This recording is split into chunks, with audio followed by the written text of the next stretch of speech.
자, 안녕하세요. 부동산 파트너 공감의 대표 전빈입니다. 그리고 안녕하세요. 부동산 파트너 공감 멘토 최다정 팀장입니다. 자, 오늘 어떤 거 준비했죠, 오늘은? 네, 요즘에 네. 뉴스나 기사, 이렇게 재개발 재건축에 관한 뉴스나 그렇죠. 기사를 보면은 도급제니 지분제니 하는 말이 많이 나오고 있어요. 그러면 뭐 도급제, 지금 지분제 이런 거 얘기하는 거 보니까 오늘 이제 어떤 내용 보면은 뭐 재개발 네, 혹은 뭐 그렇죠. 재건축 재건축. 상당히 핫 이슈거든요. 이 강남 쪽의 재건축에 의해서 어떤 우리 서울의 어떤 집값들이 상당히 많이 움직였었고 최근에 뭐 강남 재건축에 대한 어떤 뭐 여론들이 있다 보니까 또 강북 네. 쪽에 있는 뭐 재개발들이 상당히 혹은 뭐 재건축들이 움직이기 시작하는데 그런 어떤 사업에 대해서 좀 오늘 몇 가지 좀 짚어보도록 하죠. 네, 맞습니다. 아까 이제 말씀을 드렸듯이 요즘에 뭐 기사가 올라오는 것 중에 방배 네. 5구역 그렇죠? 기사를 보면은 시공사 변경 문제와 함께 이제 지분제에서 도급제로 변경을 하기로 하면서 예전에 비해서 수익률이 더욱 높아질 것을 기대를 하고 있습니다.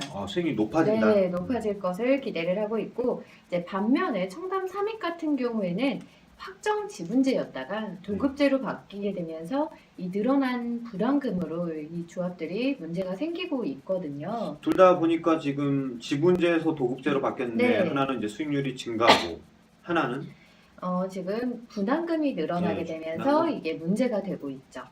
그런 어떤 사례들이 지금 있는데 네. 그런 어떤 사례가 왜 어떤 요인에 의해서 뭐 수익률이 상승을 하고 어떤 문제가 있는 건지 누군가에게는 한번 우선 정의부터 좀 한번 살펴보시면은 좀 판단하기 쉽겠네요. 네, 자, 그럼 우선은 맞습니다. 뭐 지분제하고 도급제에 대해서 좀 자세하게 설명을 좀 해주시죠. 네, 지분제와 도급제란 이 재개발 재건축 사업에서 공사 계약 방식을 말을 하는 것입니다.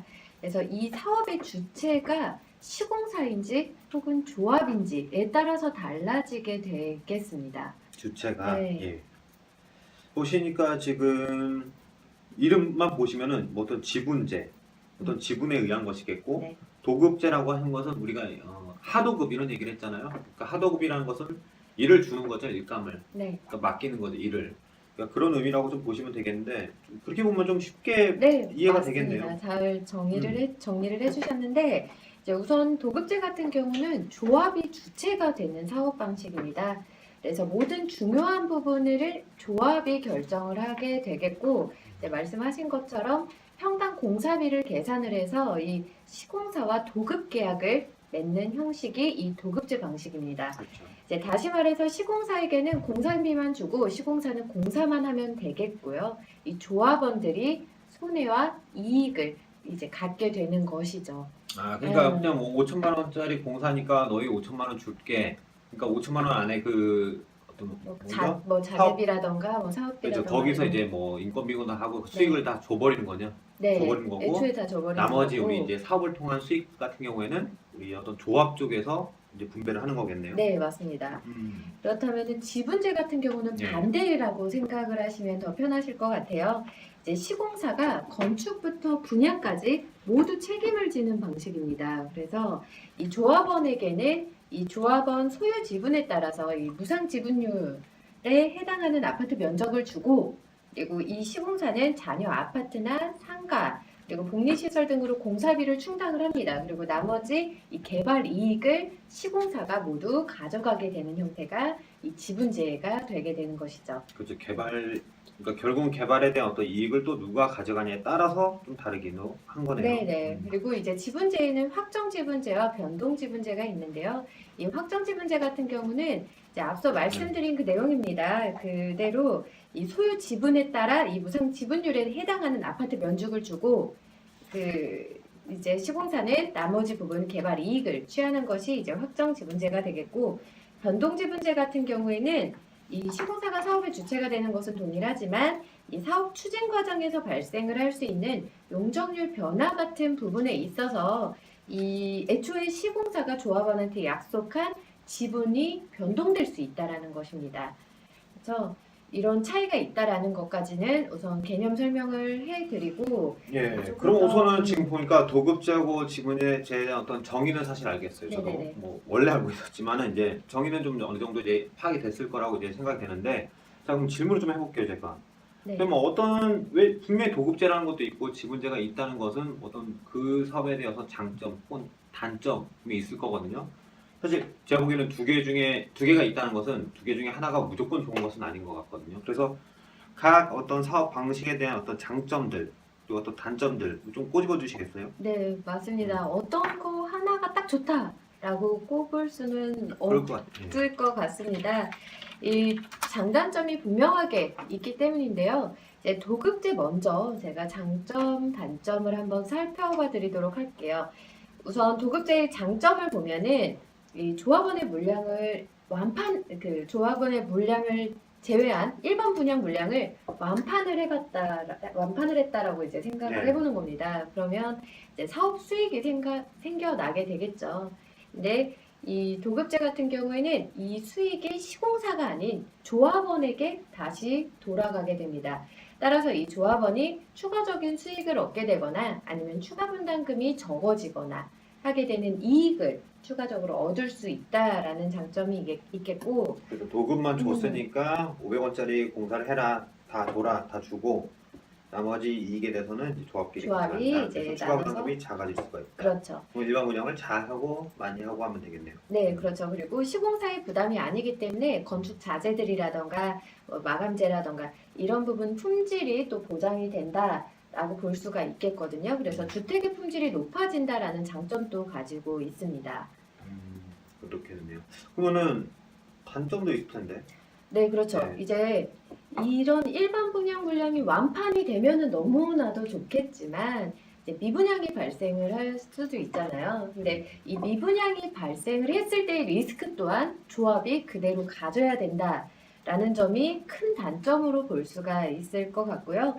또 이제 경기 변동이라던가 이제 건축비 인상으로 인해서 추가 분담금이 가중될 수 있다라는 점 또한 이제 단점으로 볼 수가 있을 것 같습니다. 결국은 이 일반 분양을 잘해갖고 그 수익을 많이 남겨야지 조합이 좋은 건데 뭐 미분양 돼버리면 어쩔 수 없죠. 그 그렇죠. 환수를 못하기 때문에 그랬을 때 좀 상당히 힘들어진다라고 보시면 그렇죠. 되겠고 그렇다면 이제 지분제를 좀 설명해 주세요. 지분제. 네, 지분제의 가장 큰 장점은 우선은 반대로 예. 안정적이라는 것입니다. 왜 그렇죠? 이제 사업 초기에 조합원 분담금이 확정이 되어 있기 때문에 이제 추가 분담금이라는 것이 없죠. 그렇죠. 예, 그래서 이제 무상 지분율대로 그냥 주택을 받게 되는 것이거든요. 그래서 안정적이다라는 것을 이제 장점으로 꼽을 수가 있을 것 같습니다. 그러니까 뭐 어떤 재미를 볼 수 있거나 이런 거라 그렇죠, 하기보다는 초반에 아니죠. 그냥 거의 확정 수익처럼 그렇죠. 뭐 12% 확정 수익 뭐 이런 것처럼 내 땅에 대해서 얼마의 그냥 가치를 딱 평가를 해버리고 시작하는 거네요. 네네. 만약에 뭐 정말 몇 평짜리가 있다. 근데 200%의 무상 지분율이다라고 하면은 추후에 뭐 20평을 받을 수 맞나요? 계산이 맞죠? 20평을 받을 수 있게 되는 것처럼 아예 애초에 사업 시작 전에 정해져 있기 때문에 추가적인 부담이 없지만 추가적인 이익 또한 없는 정말 안정적인 사업이라고 볼 수가 있는 거죠. 그런데 딱 정해져 있는 네네. 어떤 포맷이다 이렇게 보시면 되겠고 더 얘기 좀 해주시겠어요? 네, 그렇다면 단점도 한번 짚어드려야 될 그렇죠. 텐데요. 단점은 뭐죠? 이제 앞서 이제 말씀을 드렸다시피 모두 이제 완판이 되었습니다. 일반 분양 물량이. 그렇게 되면은 이제 수익이 생겨나잖아요. 근데 그게 조합의 몫이 아니라 전부 시공사 쪽으로 들어가게 된다라는 것입니다. 뭐 이게 뭐 짚어드렸듯이. 단점이라기보다는 어떤 사업 방식의 적이기 때문에 네, 뭐 특징이라고 보면 되겠네요. 네, 특징으로 볼 수가 있는데 네. 이제 조합 측에서 봤을 때는 이게 사업이 만약에 잘 됐다면은 이제 조금 뭐 그런 이익이라던가 이런 부분이 뭔가 아까울 사업이 수는 잘 될 것 있겠죠. 같으면 당연히 이제 도급제로 그렇죠. 시작을 했었고 그렇죠. 그 사업이 차이라는 어떤 것이죠. 그 당시에 어떤 분양 시장이라든지 부동산 시장이 막 좀 리스크가 되게 많다. 그러면은 그때는 이제 지분제를 처음에 하는 것이 그럼- 조합의 입장에서는 좀 그렇죠. 유리하겠네요. 예, 그리고 또 이제 게다가 공사 중에 물가 상승이라던가 예. 아니면 공사비가 증액되는 경우에는 이 시공사 쪽에서 이 리스크를 줄이기 위해서 저렴한 마감재를 사용을 하는 것도 많다라고 합니다. 그래서 주택의 어떤 주택의 품질이 품질, 조금은 네. 낮아질 수 있다라는 단점도 가지고 있다고 볼 수가 있는 거죠. 그러네요.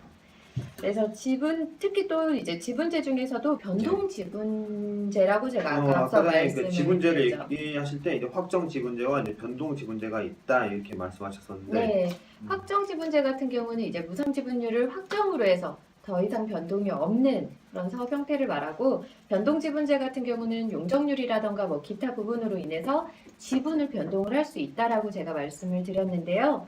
이런 경우에 부동산 경기가 급격히 안 좋아졌을 때 이제 건설사들이 피해를 줄이기 위해서 뭐 조합원들에게 추가 분담금을 요구를 하는 경우가 있습니다. 대신에 뭐 그렇죠. 이제 그 수익은 또 시공사가 가져가게 된다면은 조합 측에서 부담은 되고 부담을 지불을 하게 되고 그만큼 이익을 못 얻게 되는 경우도 있어서 이런 경우에 상호 간의 협의가 잘 되지 않는다면은 이제 사업이 지연이 되거나 혹은 뭐 무산이 되는 경우까지 있을 수가 있습니다. 따라서 어떻게 어떤 조항으로 지금 진행이 되고 있는지 그런 것들을 그리고 좀 조건이 확인해 보시고. 어떻게 조건이 되어 있는지 확인을 해보실 필요가 있을 것 같습니다. 예. 또 그리고 저희가 저 이데일리 방송에서 한남뉴타운도 많이 얘기를 해드리고 있는데 예. 한남뉴타운은 도급제죠. 그렇죠. 네, 재개발에서는 통상적으로 도급제를 이제 많이 진행을 하게 됩니다. 재건축 아파트처럼 평수를 제외한 입지나 뭐 건물 상태나 이런 게 다 재건축 같은 경우는 다 동일하지만 재개발 같은 경우는 그렇지 않기 때문에 이 건물 상태나 위치에 따라서 감정평가액이 달라질 수 있기 때문이거든요. 그리고 재건축 같은 경우는 이제 조합의 입장으로 보자면은 집값 상승기에 도급제를 그리고 경기 침체 시에는 지분제를 선호를 하게 됩니다. 아, 이해가 가네요. 그러니까 재건축 음. 같은 경우에는 보통 이제 아파트를 재건축하자 기존에 있는 아파트 단지를 그렇기 때문에 뭐 301호던 혹은 201호던 거의 뭐 다 똑같은 집이죠. 그렇기 때문에 뭐 무상 지분이나 아까 퍼센트만 딱 이제 조정해주면은 동일하게 이제 거의 동일하게 움직이는 그렇죠. 반면에 재개발에서는 이 집하고 저 집하고 다 다르죠, 그냥. 같은 아파트, 예, 10평이더라도 아파트 형태가 너무 아니라 다르죠. 어떤 빌라 형태이기 때문에 오래된 빌라들이 형태이기 때문에 주로 그래서 이제 도급제를 그렇습니다. 선호하고 도급제를 이제 이용을 한다 이렇게 보시면 되겠네요. 네, 네. 그래서 그리고 또 뭐 요즘에 특히 고층 아파트를 또 초고층으로 짓는다라고 가정을 했을 때 뭐 용적률이 낮아지면서 일반 분양 물량이 뭐 적어지는 그렇죠. 경우도 있겠죠. 그렇게 됐을 때는 이제 그냥 도급제를 하게 되면은 조합에 추가 부담금이 늘어날 수도 있기 때문에 이럴 때는 뭐 지분제가 더욱 유리할 유리하게 수가 나타날 수 있습니다.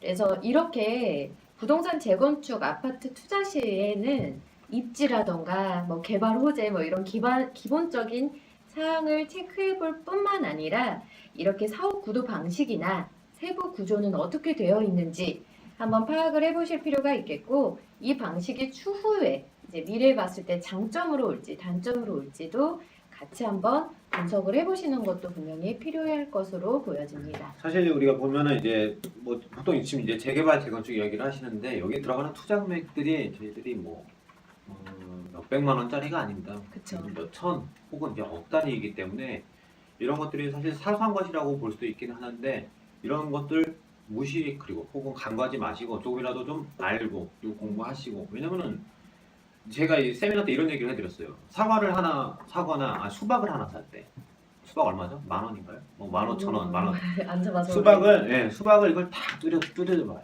두드려보고 또 어떻게 보나 이거를 옛날에 삼각형을 잘랐죠. 네. 삼각형 잘라서 먹어보기도 하고 꽁지가 막 이렇게 잘 맺어져 있나 색깔은 어떤가 선명한가 검은색은 줄이 잘 가. 별의별 걸 다 따져요. 이게 얼마짜리인데요? 얼마짜리 수박이? 10,000원에서 만 15,000원이죠. 만 원짜리 만 원짜리. 근데 이번에 주택을 산다고 보세요. 주택이 얼마짜리인가요? 그냥 억이에요. 1억. 최소한 원룸이 그냥 1억, 2억 하잖아요. 단위가. 그렇기 때문에 이 수박에 사기 위해서 여러분이 정성을 쏟는 만큼 주택에 더 고가에 더 많은 차익을 낼 수 있는 어떤 상품이기 때문에 똑같이 더 공부를 많이 하시고 두들려 보는 대신에 어떤 부분에 대해서 재건축에 대해서 좀 더 공부를 하셔야 된다. 때문에 그렇죠. 그렇게 하셔야지 여러분이 어떤 반드시 좀 좋은 수익률, 좋은 결과 얻으실 수 있다. 이렇게 좀 오늘 정리해드리고 오늘 재개발 그리고 재건축에 있어서 어떤 사업 방식 중에 하나인 어떤 도급제와 그리고 또 지분제에 대해서 오늘 정리를 해드렸습니다. 오늘 네. 이렇게 마치도록 정리를 하도록 하겠습니다. 하겠습니다.